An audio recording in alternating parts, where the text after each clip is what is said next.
I can tell you that the world is so different now than it was 15 years ago in 2006. I started my first job meeting as an associate and then an investment manager at another firm in Oxford. And I started meeting companies. I tried to meet sort of 2 or 3 companies a week to sort of learn about them and to as part of my investment management job. And I was about 18 months or so into my job when I went into a meeting room and found another woman in the room. And I thought, gosh, I haven't had a meeting with another woman in all that time. Like, no, not another one in a meeting, let alone any other female investors. Although I was pretty young and pretty junior then, you know, everybody just told me to be like Kate Bingham.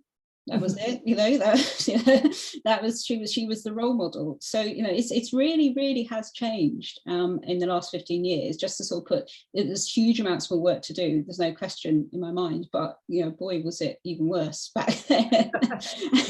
I had quite a formative experience in my MBA course. That's how I made the change. And I did a VC competition where we pretended to be VCs. And I happened to land in a team. I overheard some people talking about setting up a team to do a VC competition. And there were a couple of women in my course, of which, of course, being at business school, that was only sort of 20% of the people on the course were women. And they were saying, you know, let's do a team. We put a team together, and sort of accidentally, deliberately, when we realized there were 4 of the 5 team members were women, we decided to have a female team. Now, completely unexpectedly, we won the competition. There's a whole story behind that, but it really wasn't the plan. And we ended up going and representing Oxford, the Side Business School, with a European venture capital competition, only in London, sadly. Barcelona had been the year before, but there we go. And when we went for this weekend, this competition pretending to be investors, we not only did we find that we were obviously the only female team, all-female team, but we were the only women in any team in the whole competition. We were the only women in any of the companies that were sort of being put up as representative for women, for people to invest in. The only other women in the building was the woman who was organising it, as usual. So, you know, it was, but what was a really interesting experience through that was one of the judges from a big private equity firm came up to us at the end of this competition and said that he had kind of had an eye-opening experience watching us in this competition, because he said, you know, he said that as a group of women, I mean, I wasn't really aware of this, but apparently we just approached the whole competition completely differently to all the groups of guys. We just worked differently as a team. And what it made him realize was that just sort of having the odd woman around the place doesn't change things, doesn't make a difference. You know, actually, you know, women do things differently, and he'd never really thought about that before. I'd never really thought about that before, and I'm still coming to terms with it, to be quite honest, because I'm not sure how comfortable I am with that observation. But it was a really interesting experience. And for me, I'd never really thought about gender. I'd never let gender be a thing in my working life and my career. It was something I kind of had to, you know, listen to and hear. But it's a really interesting change and dynamic, change in dynamic that we're going through at the moment, and we're partway on that journey.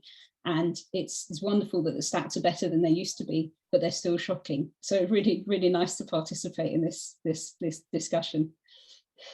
Thanks, Rebecca. And we'll come back to this issue about women as investors, as well as women as founders of companies. So going back to some of the statistics that Simonetta shared with us in her introductory comments, it's clear that as investors, you can't change the makeup of companies that come and pitch to you, certainly the ones that approach you. So in terms of women as founders, women coming up with the ideas for companies and looking to commercialize them, there isn't very much that you can directly do to influence that, notwithstanding the fact that some of you have commented on the role that investors can have as company creators, and we'll come back to that a little later in the discussion. But clearly what you can do is influence whether women feel welcome and whether they feel that they can approach you for investment and they can come forward and have that conversation. So to kick things off, can we talk a little bit about what investors can do to help address the diversity challenge? I'm going to ask Claire, perhaps if I can start with you with this question. Yeah, I think sort of before you've even got to the pitching stage, I think part of it is around the engagement stage as well.